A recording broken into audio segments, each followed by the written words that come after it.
Hello, everybody. Welcome to Is This a Ghost? I'm Clayton Smith, and every week I tell a real ghost story from real history to my real friend and fellow tea drinking boy, Patrick Dean. Fellow tea baby. We're tea babies today. What kind of tea are you drinking out of your cute little Christmas mug? I don't know. All right. There's a big basket and it's on a shelf that I can't see. And it's dark in my kitchen. So we didn't spring for lights. It was too expensive. I hope it's not caffeinated tea. That's my only thing. Well, now my tea exists inside my microphone. I just spat it all into air. Okay. Love it. Great. It's the burp button. Oh. Palm is the burp button. Do I have a mute button on here? I don't even know. I'm not. You know what? I'm not going to look. We've gone 2 years without a burp button on here. I'm sure I'm just going to fuck up the audio recording right in the middle if I do. Much like that. I need to put a burp on here. I got to get access to this software. I got to talk to my IT people. They got to give me access. Yeah, guys, you know, it's really hurting my podcast recording career, you having IT security guidelines for the equipment that you bought. Guys, it's just I need this is gonna sound stupid, but I need a burp. I need a burp sound effect. I need it. You're hurting my ability to make my bottom line.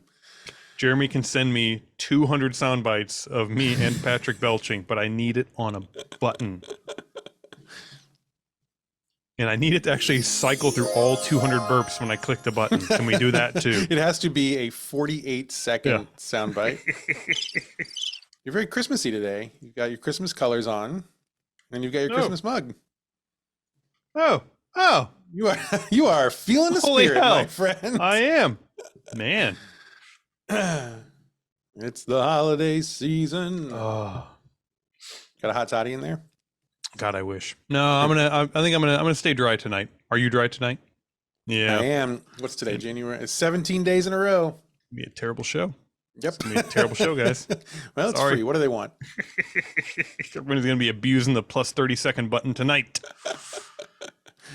All right. I did not realize that dry January also meant that the air gets so dry that parts of your face fall off. I didn't realize that was that. Yeah, it's your face gets so dry that you can't put a cup to your lips. I know we talk bad about January a lot, or at least I do. But man, there's like no redeeming qualities. Really, it's bad. It's real bad. And you made a fun trip up to Wisconsin this week. I did. Yeah, I went up to Beloit, Wisconsin. I'm sure it's not pronounced Beloit. Beloit. It might have been. It's a very fancy area. Yeah, it's not. Yeah, I was up in Beloit, Wisconsin. Saw some chilly temperatures. Had my it's cold up here, man. Yeah, my rental car died from the cold temperatures. That was cool. Exciting. Yeah. And rental cars, they don't like 15 below apparently. So that's weird. Have you seen all the stories about all the Teslas that aren't working now?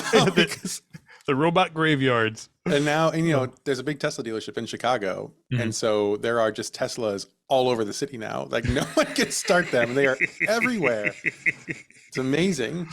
So that's and then my skin is cracking. Lovely. Yeah, it's the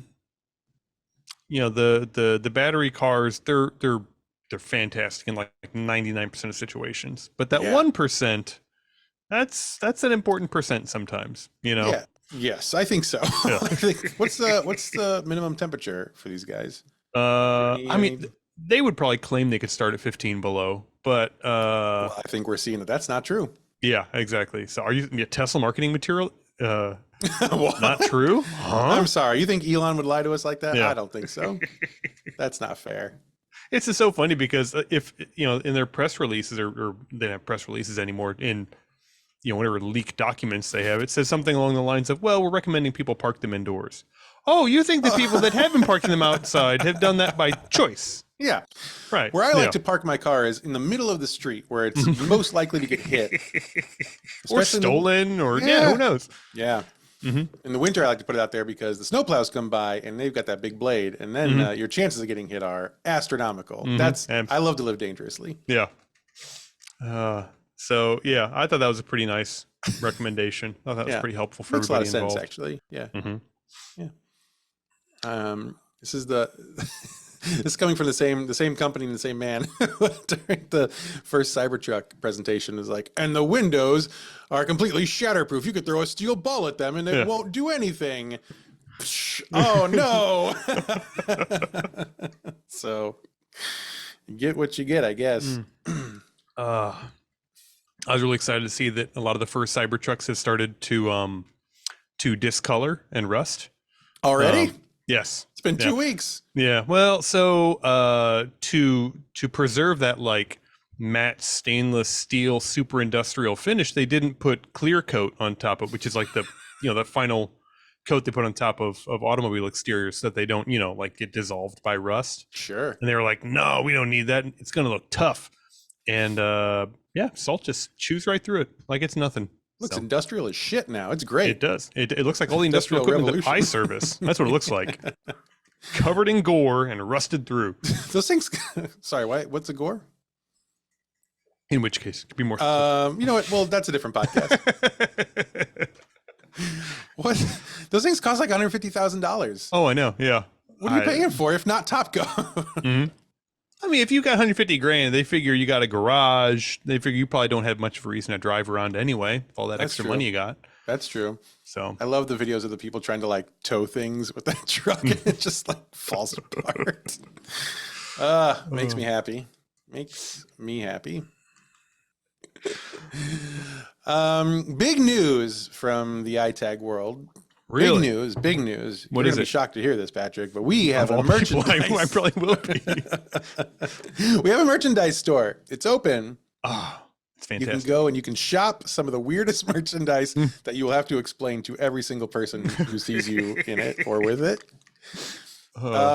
The store is open. It's isthisaghost.com/store, and you can go and you can see it's a pretty small collection so far, but it's growing. So far, it's growing every week. This is week 2, and it's been growing. So it grew 2 times. Yeah. Yes. Don't expect that pace to hold necessarily, but it's got some very fun stuff in it already, and it's going to keep growing. What's your favorite thing? The sticker sheet. The sticker sheet. Yeah, it's pretty fantastic. Yeah, I did. Someone on social media asked like, "Hey, are the stickers on the sheet the same size as the stickers when they come individually?" And I was like, "That's a good question," because I did spend a lot of time just with neither care nor concern, just kind of making them bigger and smaller so they would fit on the sheet. And here's the honest answer. I don't know how big these things are going to be. How big do you need them to be? And I was like, when I ordered a sheet to see, and I said, well, I'll let you know when I get it in. I'll do a picture so you can see. She goes, well, I already ordered one. So good luck. So let me cancel my order real quick so that I don't have to pay twice. So hopefully they're of a normal and cool size. And if not, then the next sticker sheet will be different. I like the Naked Abe is good. Naked Abe is our bestseller so far. Oh, well, that's not really surprising. It's not at all surprising.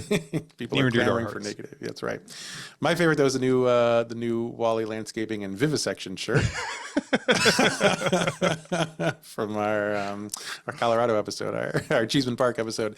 That's a great one. Stephen Luna has done most of the designs there, and the Vivisection, Landscaping and Vivisection is, boy, he put in some extra hours on that one. It's so good. So look forward to me wearing that on our YouTube videos shortly. But go over there and support us. And that would be fun if you did that. And confusing for everyone. And send us pictures if you do, so we can see everyone's confusing faces around you. And you need shirts. These aren't like superfluous things. We're all wearing shirts. Yeah, this is one of Maslow's hierarchy of needs. One of them is shirt. Patrick's got 2 shirts on. I have 2 shirts on. Oh, I'm very needy. So Patrick's buying doubles, and you can too at isthisaghost.com/store. Oh, the earlier thing. Oh, I forgot. More housekeeping. Okay. Guess his birthday is today. Is it Jen Swanson's birthday it's today? Jen Swanson. As the recorder flies. It is. Happy birthday, Jen Swanson! For your birthday, we've gotten you a harder than usual episode to edit for free. Thank you for the reminder. I forgot that it was today. I knew it was this week.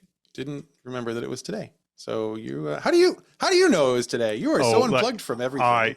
Well, but occasionally I plug in, and when I do, big downloads. You go for the big scores. You don't not many at bats, but quite a few home runs. It's kind of like if you haven't opened Facebook in a long time, you open it up and it's like top, like tippy top story. If you open Facebook every 10 minutes, eventually it's just ads and like what your cousin had for lunch or whatever. But sometimes you've been off Facebook for a couple of years. It's like you open up and it's like, oh hey, your great grandma died. I'm like, oh, when did this happen? Hang on, which year was this? When this is going on? No wonder my mom's been trying to call me. So yeah, I think that's a big part of it. You log in every few days, just get the big download, turn it back off. Yeah. Seems to work. Well, good job. Well, happy birthday to Jen. Jen's the best. Hey, go tell happy birthday to Jen Swanson, everybody. You can probably put that on our Facebook page and she'll see it. She's on there a lot. She's very active, much more than I am. So go tell Jen happy birthday. Now you will be hearing this 1 week after her birthday. So you all fucked up. Yeah. It's embarrassing. You'd probably get her a much bigger gift than you normally would. Oh, definitely. I certainly would. Maybe she get her 2 shirts. Just a thought. That's probably a good idea. And the sticker sheet. And just get her one of everything, just to be safe.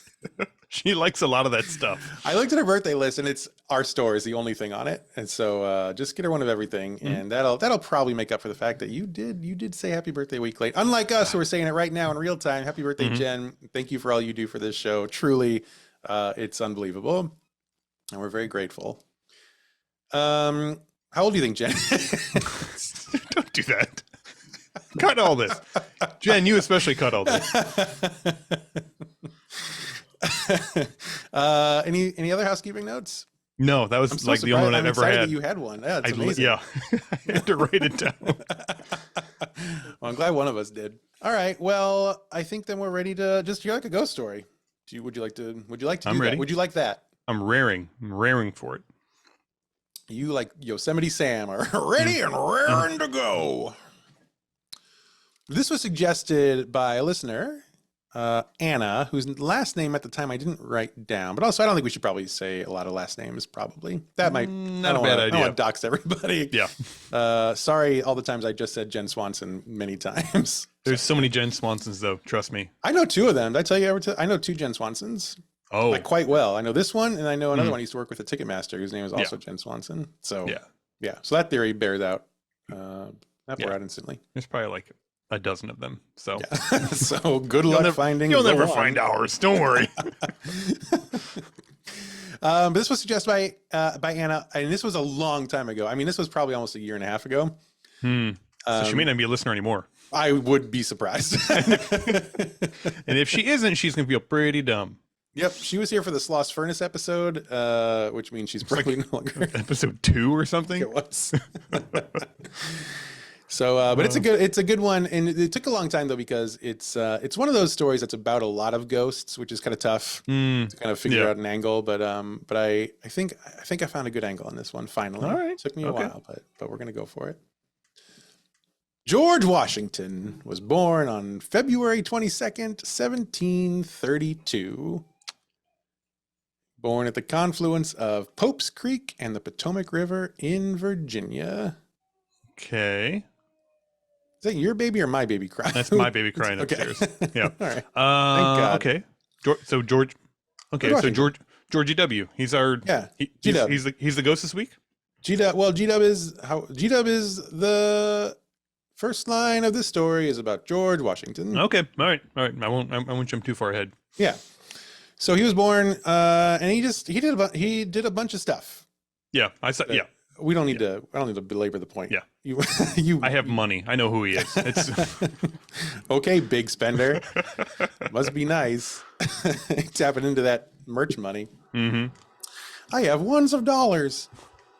Can you hear that? Can you hear your toilet running, or can you not hear it with your? Oh man, I can hear every. It's different. Every decibel of it. Don't have the good headphones tonight, eh? No. Did you have something else? No, I do not. I'm just it's so insanely loud. It's so unbelievably loud. All right, so George does a bunch of stuff. We don't need to get into it. But there are three. I did want to talk about three things. There are three fun facts I learned about George Washington. Number one. The audio. I'm sorry. The audio clip just scares the shit out of me every time. Every time. Oh my god. It's aggressive. I'll be sitting at my desk, just casually listening to the episode on Wednesdays, and it will startle me to a jump every time. It's really alarming. It's the best. I love it. So, number one, his first public office was as a surveyor. Oh, Love surveyors on God. Is This a Ghost? God bless him. Do you know what surveyors do? We wouldn't know where we were without them. That's frankly. true. That's true. Apparently, he was a very talented map maker and map drawer. A cartographer, you mean? Nope. They said map maker and map drawer. So they did not know what cartographer was. That's fine. That's right. That word didn't exist yet. But he was that for Culpeper County in the colony of Virginia. So that was one. That was one fun fact. Number two, he only traveled abroad once. That was in 1751 when he went with his half brother Lawrence to Barbados. Hey, that sounds like a good place to go. That does sound pretty nice. Now, I wonder if it was nice back then, though. I was going to say they went there because they were hoping the climate would cure Lawrence's tuberculosis. Ah, okay. So it's kind of a Club Med trip for them, is what it sounds like. Oh, right. Yes. And a bit of a spoiler alert: it did not help. Oh, that wasn't the cure for tuberculosis in Barbados? No. Pirates and rum didn't do it for poor Lawrence. And they didn't try crawling under the ground in Barbados to get rid of the tuberculosis, did they? Hard to say. On that trip, Washington did catch smallpox, so it was not a good vacation. See, we're negative in the ledger now. We came down here with one life-threatening disease. And now we have two. He obviously survived that, but it did leave his face slightly scarred. And then the third fun fact is he did have false teeth, as we all know, but they were not made of wood, as is the popular story. They were actually a combination of gold, ivory, carved animal bone, and human teeth purchased from his slaves. And he has receipts. And you can see receipts of his teeth that he bought from his slaves. He said, I want your teeth. I'll give you. He's like the tooth fairy, but he leaves receipts. Yeah. But I'm going to expense it. So I really. That's right. I'm sort of in charge of the tax code, so it makes it a lot easier to put into Agencia if I can just have the receipts. So just take a photo with my phone and it'll automatically sync up. Thank you very much. Now you signed here, but this is an X. Could you maybe? My boss is not going to accept this. This looks so shady. Anyway, but everything else it's pretty well-worn territory. He was obviously he was general of the Revolutionary Army, and then he was our first president. And we're all, I think it's safe to say, we're all very grateful to him for doing such a good job of separating us from Britain, so that we don't have to live in the goddamn indignity of being colonized by like half of our listeners, which would be terrible. For this one specific reason, I am glad the Revolutionary War turned out the way that it did. But up until now, it's been kind of a wash. I was on the fence, really. Yeah. He served 2 terms as president, and then everyone wanted him to serve a 3rd term, but he refused. And he's like, that's enough. And he's like, listen, 2 has got to be the max. He's like, listen, you got to trust me. Eventually, Donald Trump's going to be a president, and he might be president twice, and you don't want the option of a third term hanging out there. You don't want to know what his teeth are made of, by the way. There are no receipts. Let's just say it's worse. It's worse than how I got them. One of them is made of P tape. That's weird. I'm not even sure what that means yet, but maybe someday scholars will discover the P tape tooth. So anyway, Washington retires, and in March of 1797, he returned home to Mount Vernon for a quiet life on the farm. Yes, sit under a tree, right? Is that how the song goes? Is there a song you'd like to sing to us now? I won't sing it. No, it's extremely licensed. But no, that's the tune, his like walkout tune in in the play, in the Hamilton. Oh, I see. We're talking about Hamilton. What are you talking about? George Washington. Yeah, Sorry, I know. I'm He's sorry. in Hamilton. White George Washington. Ever heard of him? Look at your money, idiot. Yeah, he's gonna go hang out under his tree. Gosh, let's see. This is quiet for him. He didn't work the farm. He had slaves do that for him. Even though he was anti-slavery himself, so his view on slavery was a little strange. He would later write in his will that when he and Martha died, the slaves should be freed, which is good, but only so also good. Yeah, it's like I do want to wait until I don't need them anymore, right? Yeah, and yeah. then they can be free. And there's a kind of I guess I don't know if this is fact or if this is just something that this is like a popularly held historical belief that he died before Martha and she died a couple years later, but I guess she freed the slaves before she died, and they are pretty sure that she was like very nervous that since he was gone, they were going to be like, well, if we get rid of Martha, we'll be free. And so she was like, you know what? Yeah. You can go. Yeah.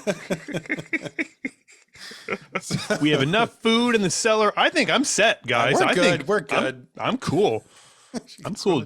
Do you need any of my teeth, by the way, on your way out? Because we pulled those back out of George. If some of you, if these belong to you, pick them out on your way out. Thankfully, according to this receipt, it belonged to. Oh no, actually, that doesn't help me. Okay, which one of you signs with an X? Ah, damn it. Anyway, okay, here we go. So on Thursday, December 12th, 1799, George Washington was out inspecting his property, just riding around, checking things out. And it was a miserable day weather-wise, very bad. It was cold. And quote, the weather shifted from light snow to hail and then to rain. Gross. I wouldn't be outside during that. Definitely not. No. By the time he gets back to the house, he's soaked and he's freezing, of course.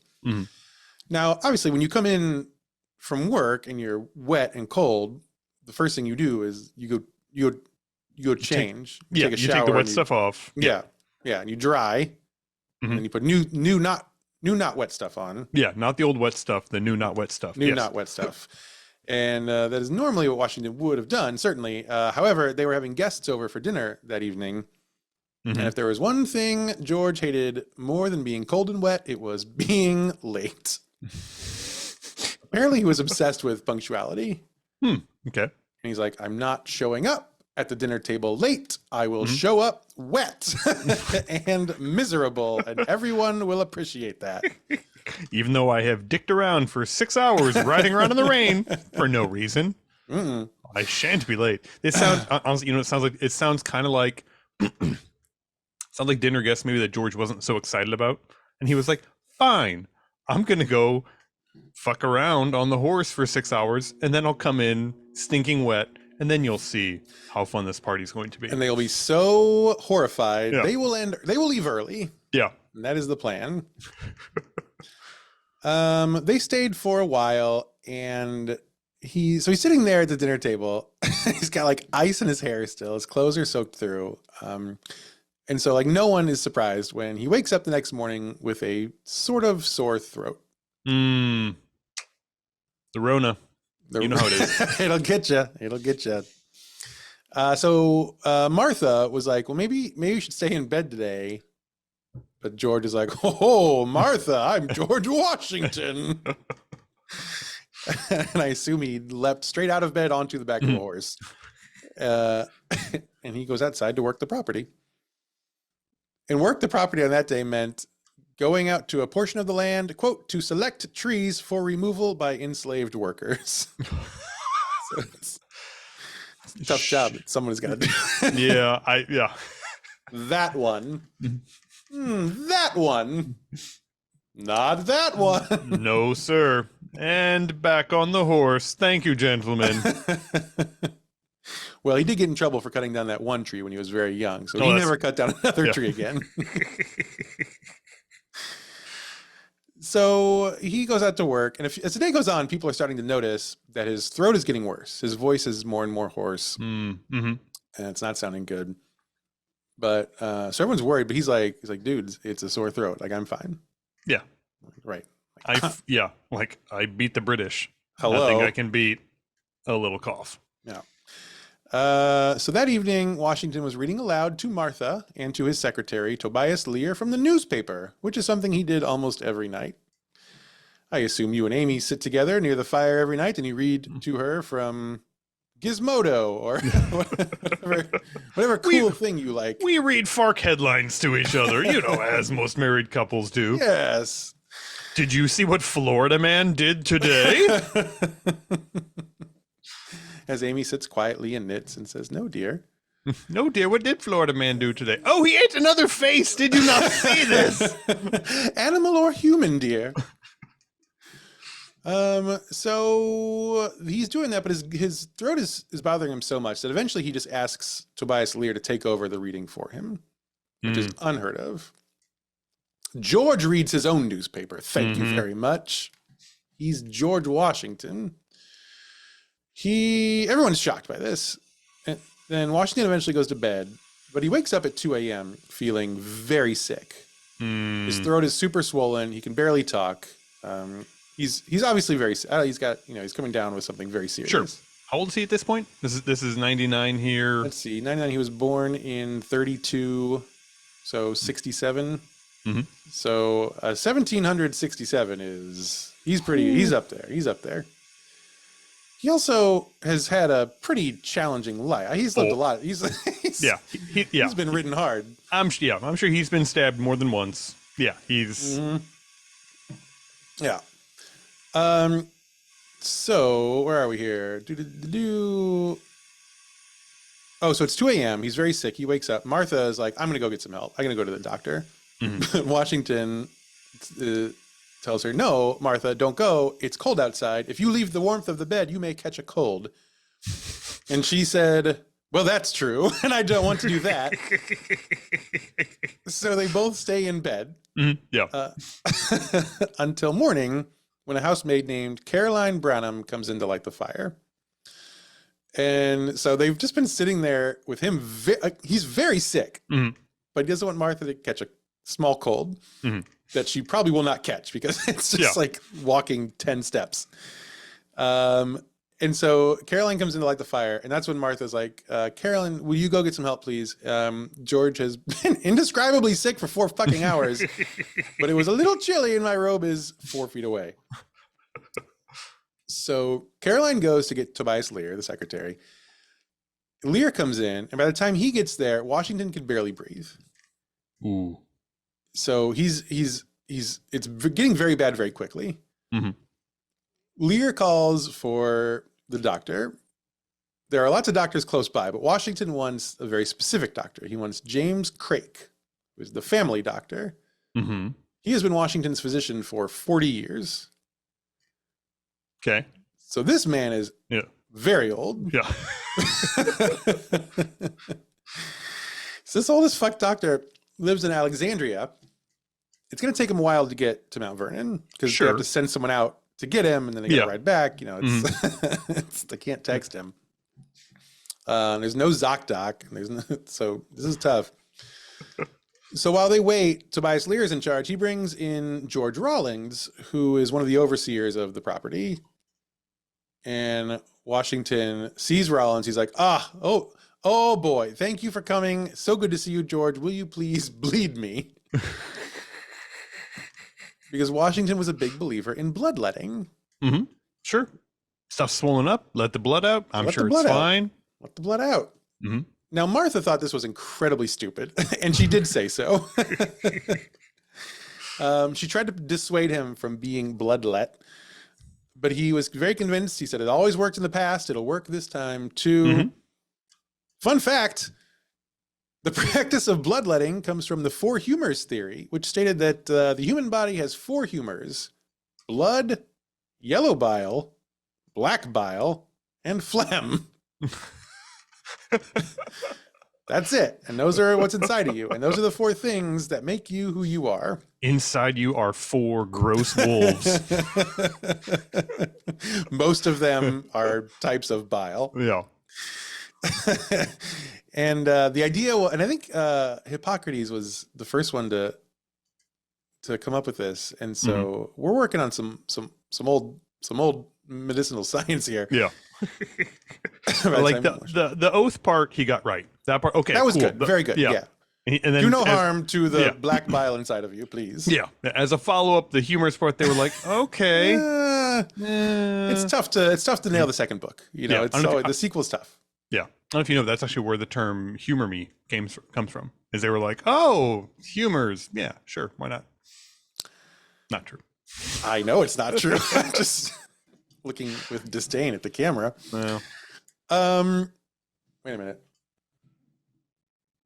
Do you want to say that one again? Say what again? The humorous thing. No. Take it from the top. You have to splice in your own groan track. Jeremy, do me a favor and let's splice in Patrick's joke about the humors again. I left that silence for you. So Patrick, just quiet for 1 second. Jeremy, cut that back in now. Thank you. Appreciate it. All right. So the idea was that if you were sick, it's because your humors were in balance. Imbalance.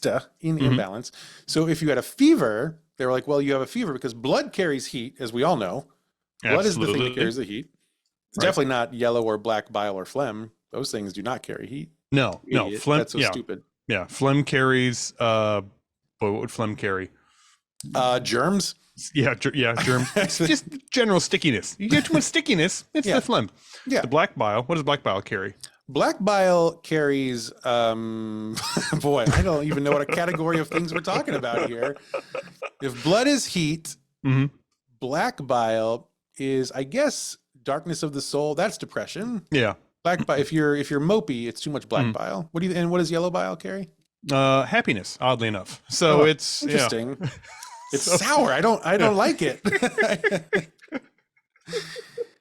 And so, doctor, I'm very depressed. Is there anything I can do to make myself happier? Well, we can give you an injection, but it's horribly disgusting. You can drink this bottle if you want. Yeah. You're not going to believe this, but it will make you happy. So if you had a fever, it was because you had too much blood, because blood carries heat. And so they would just like, well, you got a fever. Well, you got too much blood. Let's take some out of there. And they would drain some heat out of your body, which I guess makes sense. If you drain blood, it's pretty warm. But if you spit in someone's hand, I guess that's also pretty warm. Yeah. I don't know. I mean, it's all about the same thing. But I mean, and there's the obvious problem of if your body is trying to fight something, taking the blood out, which, as you may know, very critical to our body's functioning. Sure. Oh, yes. If you take the blood out, then it has less of the blood to work with.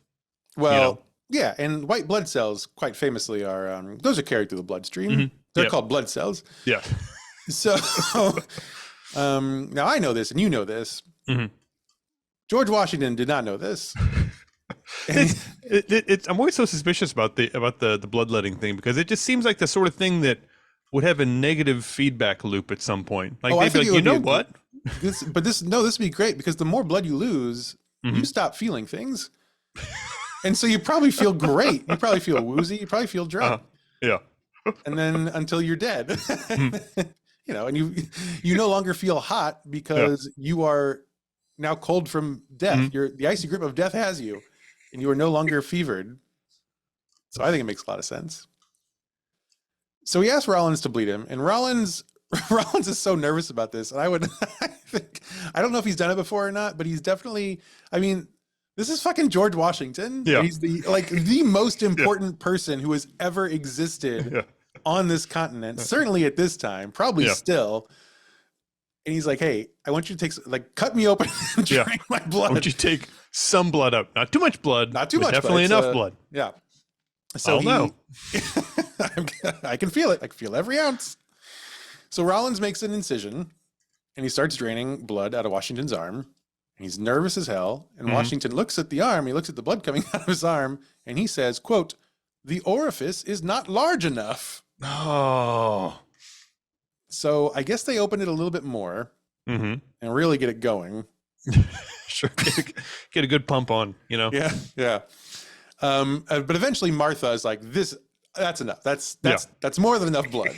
Okay, This we've is got still enough. my bed, and this is very gross. So she's still there, definitely. And Rollins goes to stop it, but Washington holds his hand up and says, no, more. Mhm. And so they end up draining about 12 to 14 ounces of his blood. Goodness. Now, that is a little less than a pint. Right. So Sure. if you were giving blood, you would give more than that. Right. Yes, of course. So let's keep that in perspective. Yes, Not but that much blood. yeah, but if you go up to the Red Cross donation facility and you are having a hard time breathing, they tend to stop you right there. You know what? We're not even going to go to the questionnaire. You're just going to have to go back to your car, sir. Actually, we have some here. Would you like us to give you some? So they take almost a full pint of blood, and he's like, this is great. I'm feeling a little bit better. Thank you for doing that. Mm-hmm. I'm going to go pick out a few more trees now, actually. Let me, yeah. So they're all waiting for the doctor still. And while they're there, they're like, well, it's also his throat is sore. So let's give him something for that. And so some yellow bile. Some bile to even out. Yes, exactly. Got to make that throat happier. Put some bile in there.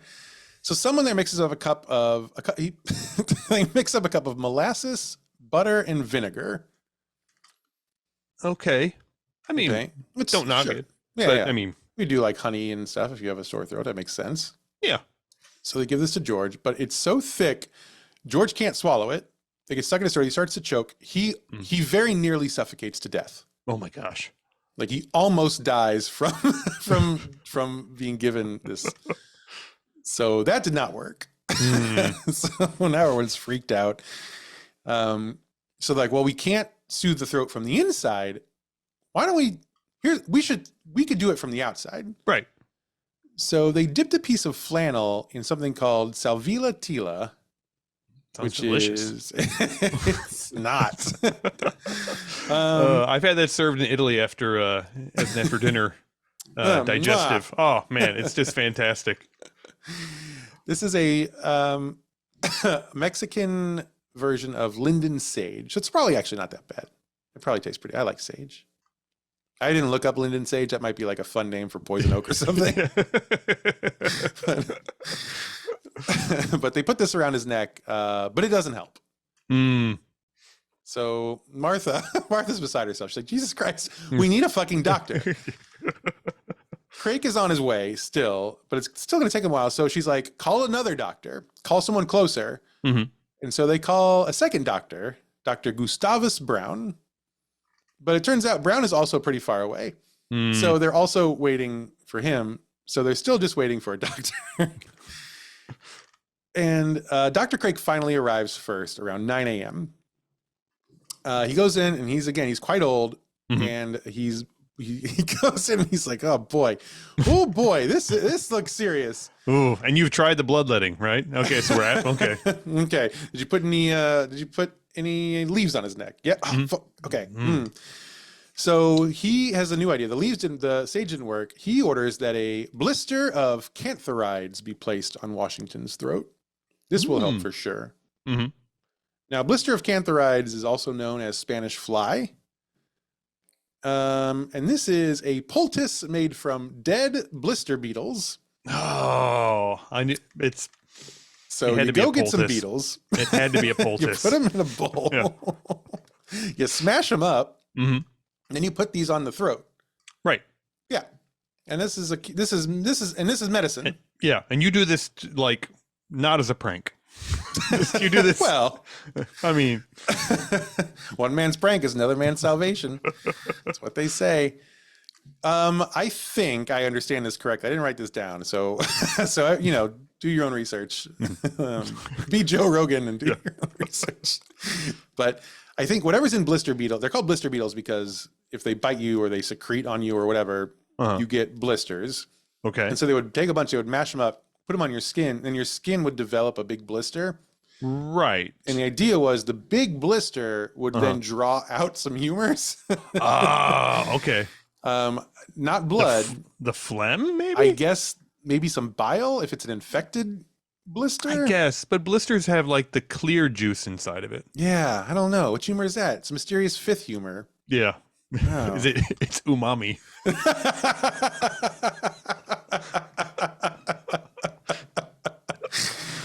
Oh boy. Yep. so you would pop the blister then, or remove the blister, and then they're like, okay, you're cured. Which I'll be honest, I don't think that worked either. Yeah, But I'm curious. I'm very curious. So fucking George Washington again, our first president, the most important person possibly in the world ever at this point. He's had a pint of blood drained. He nearly suffocated on molasses, and now he's wearing mashed up dead beetles on his neck To try and give him a huge blister on his throat. Yes, in his throat, which isn't a lot of pain. Right. So Craig does this, puts the beetles on his throat, and while the beetles are doing their thing, he says, I know one other thing we could try is another bloodletting.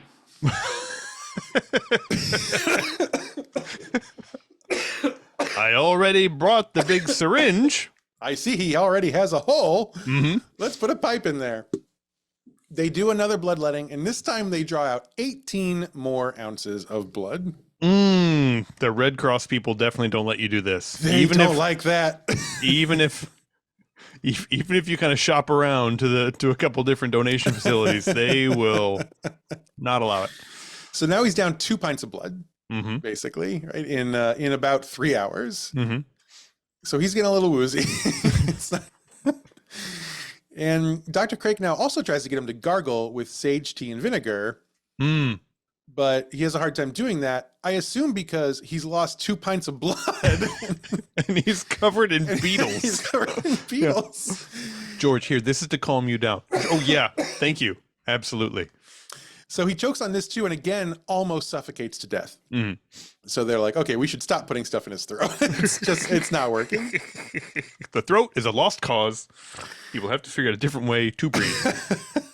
So Dr. Craik is like, I'll look, everybody, look, gang, I'll be honest, I don't know what to do here. Why don't we get another doctor in here? So it just so happens. Well, they're waiting for Dr. Brown, but he's still not there. So they're like, well, let's call a third doctor. They call a third doctor, and the doctor they call next is named Dr. Dick.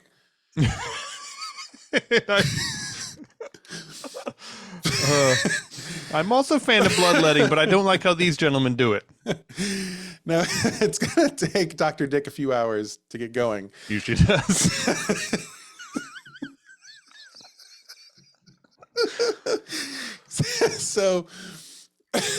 So they're like, Jesus Christ, what do we do? He's dying. Yeah. Like, we need someone who can save him. We don't know what to do. And so Dr. Craik, again, who's the only doctor there, they're like, hey, what are we doing? It's 11 a.m. now. We've got to do something. And Dr. Craik says, I do have one idea. Let's take some more blood.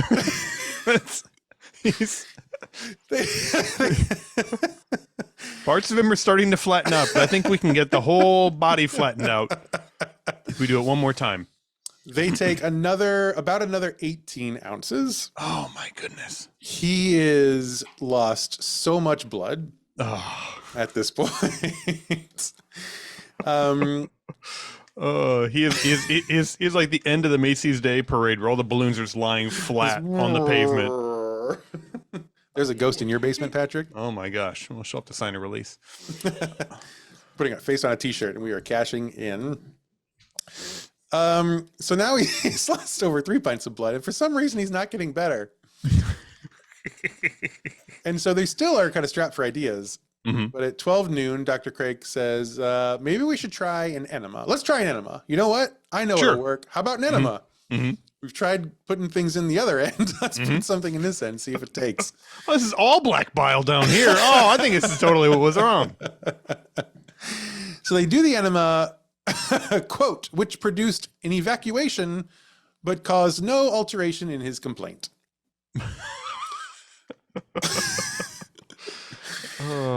So they are just sitting there like, we don't know what to do. And time is ticking. Now at 3 o'clock, Dr. Brown finally arrives. And Dr. Dick gets there right after that, like at 3:30. So now there are 3 doctors there.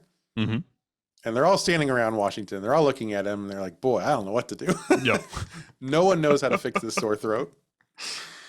And one of the doctors, and I couldn't quite tell which one. Gets a little, the contemporary writing of this was a little hard to follow at some points. One of the doctors suggests, I think it was Dr. Dick actually, they suggest that they could try a new experimental procedure called a tracheotomy, because Washington is having trouble breathing. Sure. And he's like, there's a new thing we could try. We'd put a hole in his throat, but he would be able to breathe through a tube. It's actually the most sensible thing anybody's said so far. Yeah. It probably would have saved his life if they had done this. Oh. But the other two doctors, are like, you want to cut a hole in his throat? That is insane. That is crazy. The holes go in his arm where the blood comes out. Yes. Where we put the holes, you idiot. Do you want to put a tube in that one? Because we can be on board for that. Yeah. I'm just imagining he's like, we cut a small hole in his throat. Oh, yes, there's so much blood in the throat. It'll all come out then. Yes. What a great idea, Dr. Dick. No, that way. Oh. Well, we have a different president now, right? So they don't want to cut a hole in his throat because that's crazy. So instead, they apply more dead beetles to his hands and feet. Oh, to the hands and the feet. Oh, yes. Man. Now the hands and the feet. So this is not how I want to go. So he's got dead beetles on his throat, dead beetles on his hands, dead beetles on his feet. And a hole in his arm. Then they give him another bloodletting. because there might be some left in there, really. Would you like to guess how many ounces they took this time? I'm imagining they're like rolling them up like a toothpaste tube at this point to get anything out. I will guess another 16 ounces of blood. 32 ounces. Oh my God. They so now they have they have drained 80 ounces of blood from the first president of the United States. That is over 40% of all of the blood. That is almost half of the blood in his body is now outside of his body. And he starts to feel a little better. Oh, okay. Well, maybe that was it. They say that it gets better right at the end. Oh, well. He starts to feel better, and then they're like, well, this is going great. Let's keep this momentum going. So then they give him an emetic to make him throw up, and he vomits. He vomits profusely. Oh, well, throws up all the bile. There goes the yellow bile. That was it. That was the only thing that was making him feel better, I think. Yeah. So the humorous thing, they've really fucked it up here. But again, he does that, and that doesn't feel good. But after that, he's feeling better for about an hour, and then he starts to go back downhill a little bit. Yeah. Well. I would guess probably because he doesn't have any blood. To move stuff around his body. Yeah. Right. So at 5 o'clock, around 5, he asks for paper so he could write his own will, which he does. And at 10 o'clock p.m., George Washington dies. Again, because they've taken all of his blood. The man had a throat infection. Yeah. And he probably would have been fine, except they put beetles on his neck and started draining his blood. And squeezed out half the blood in his body. The one person who had a good idea, they were like, you're nuts. That is insane. But at least he wasn't late for that dinner party. That's most important. Washington's last words were, quote, "I am just going. Have me decently buried, and do not let my body be put into the vault in less than 3 days after I am dead." It was a pretty common practice back then, as I think we've talked about before. Definitely, I'm sure will more. It was pretty common practice for people to bury people they thought were dead, and then those people were not dead. Okay. They're like, I think this person's dead, and they would bury them, and then like they would hear people scratching at the coffin. Yeah. So this is where a lot of the lore comes from about vampires and things, is people are actually alive in the coffin scratching it. Yeah. Not because they've returned from the dead, it's because you've buried them alive, you fucking dummies. So he wants to make sure, he wants to give it 3 days to make sure that he's dead, then they can bury him. So they do that, and he's dead for real. He's There is a very easy way to make sure he is dead, and that is to let out the other 60% of his blood. That's right. And I think you had the best idea for this, right? You want to make sure someone is dead, just cut their head off, and Right then off. you'll know. Then you know for sure. And really, if you're any sort of like a demon or a ghoul or paranormal creature, that takes care of you that way too. Yeah, I don't think there's any creature that survives a decapitation, is there? No, I don't think so. There's the zombie from Hocus Pocus.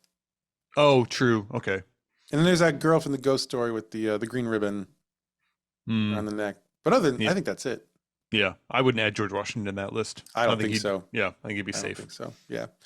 God, what if he became a vampire and then Abraham Lincoln had to kill him as like the head vampire, as like the boss in Abraham Lincoln Vampire Hunter? Mhm. God, that Seth Graham Greene, you fucked up. That would have been a great way to end that book. Man. Anyway, so he is then buried in a tomb on Mount Vernon where he rests today. You can go visit if you would like. But this is the point. He's not been very good about resting down there in that tomb. He is a pretty frequent haunt of Mount Vernon. One of the first recorded sightings of Washington's ghost was in 1806. There was a politician named Josiah Quincy III who rode out to Mount Vernon to speak with Washington's nephew. The nephew, I think, was basically just had inherited Mount Vernon at this point and was running it.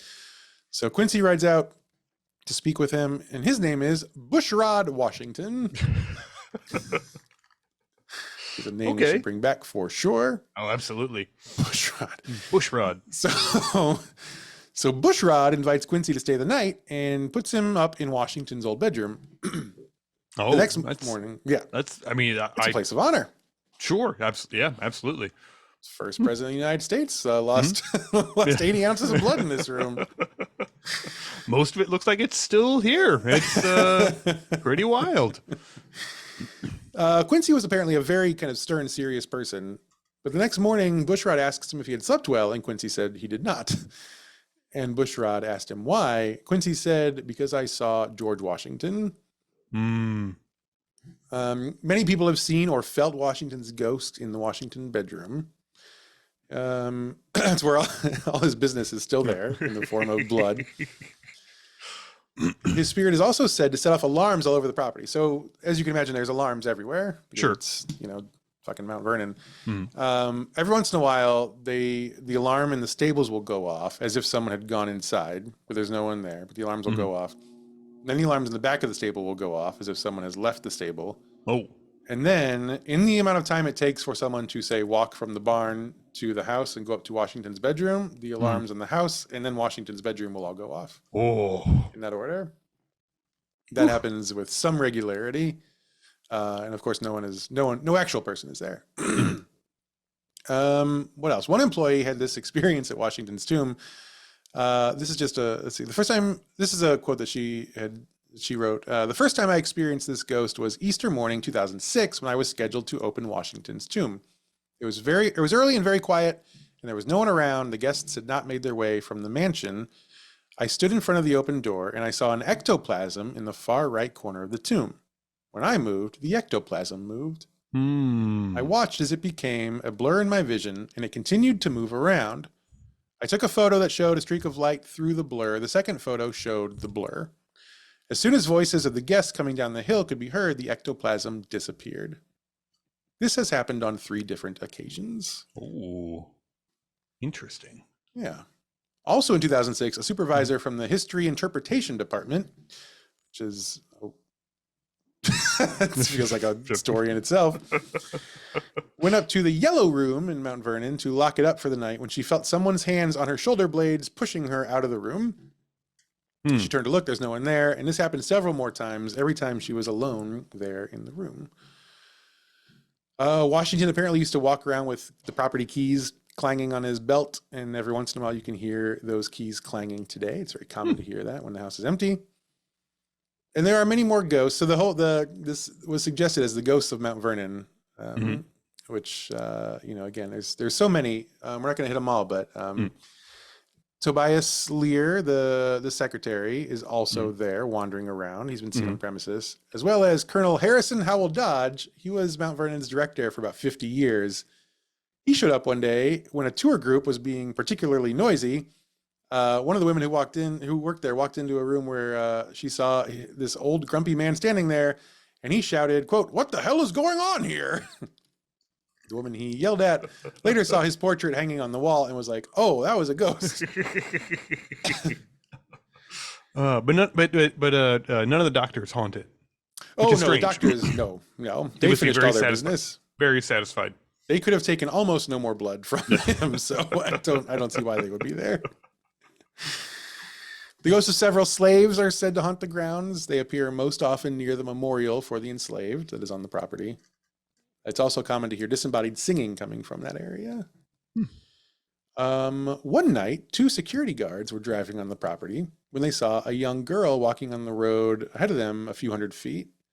And so that was a strange thing to see. So they kind of rolled the car to a very slow crawl, and they were kind of talking about what's the best thing to do here, because this is strange. And so as they were discussing it, they're talking about how to approach her. Suddenly they look up and she is standing at the side of their car with her face pressed against the window. Oh. Which is when I would evacuate my bowels. And then she disappeared. And apparently in 1979, there was a 6-foot tall nocturnal creature that would prowl the woods and scream, quote, in an eerie, muted wail, like someone being strangled in the shower. It's awful specific. I mean, well, it sounds like my ex-wife if she were to be strangled in the shower, which I was never convicted. That's a big empty property over there. I mean, it's a pretty good place for a murder if you were into that sort of thing. Right, I am not. My wife, she is on vacation with her sister. They're in nearby residents. Also, like the people around for like miles were like hearing these screams from the property in the summer of '79. And nearby residents described it in different ways.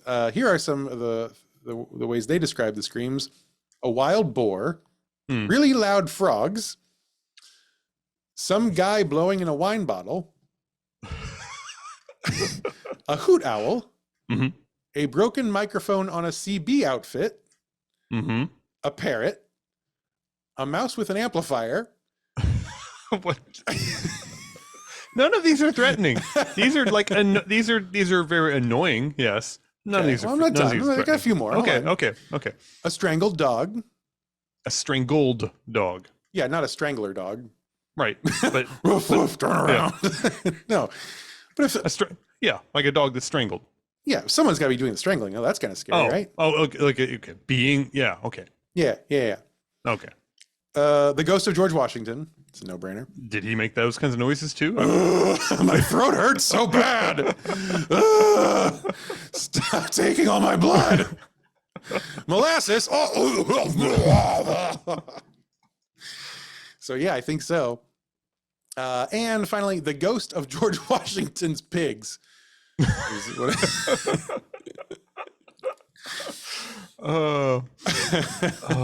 can only imagine. Like the only person probably would have been treated worse when ill on that, and there probably would have been George Washington's pigs. Like, can you imagine if you were one of the pigs and you got sick, and they bring Dr. Dick in, and you're like, oh no, not this guy. No. News of the Mount Vernon monster appeared in the local newspapers and became so popular it was circulated around the country by the Associated Press. Wow. So bunches of ghosts and potentially a monster. So scary I dropped my pen. So those are most of, I think, the ghosts of Mount Vernon, and they are very active. Apparently you go there, you will, you've got a good chance of interacting with some ghosts there. And I think the story is interesting because for a lot of reasons. Yeah. One of them being Washington, I think this is a historical figure who finished a lot of business. Oh yeah. Yeah. So I think, yes, he didn't go to bed till business was finished. Mm-hmm. He and Elvis together, the only two people finished all their business.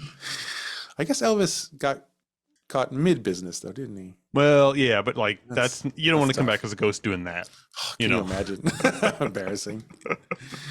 But I think this is good because I think this is a good example of you can become a ghost, obviously, if you have a lot of unfinished business, but you also can become a ghost if you're just super pissed off that you're dying, which I think is like, it's a cold. Yeah. I have a cold. Yeah. I was on board for the bloodletting for a little while. Just a cup of Dimetap. All I want, just a cup of Dimetap. Seriously. I mean, think about the shit that he survived. I mean, yeah, incredible, like indescribable amounts of hardship. He's ultimately undone throat. by 18th century medicine. Undone by punctuality and 18th century medicine. And that is the story of our first president and his less than illustrious death and haunting. It's a bad way to go. It's bad business. How do you want to go? How do you want to die? Not the Beatles. I don't want everything but the Beatles was fine. Yeah. So yeah, you know. Okay. I would say being largely drained of blood is, I guess, a fine way to go if you're going to pick. I think it's probably pretty easy. I don't know. I got to think you stop feeling things after a while. Sure. Yeah. I give 1 pint of blood and I stand up and I'm a little woozy. If I gave 8 pints of blood, what is it?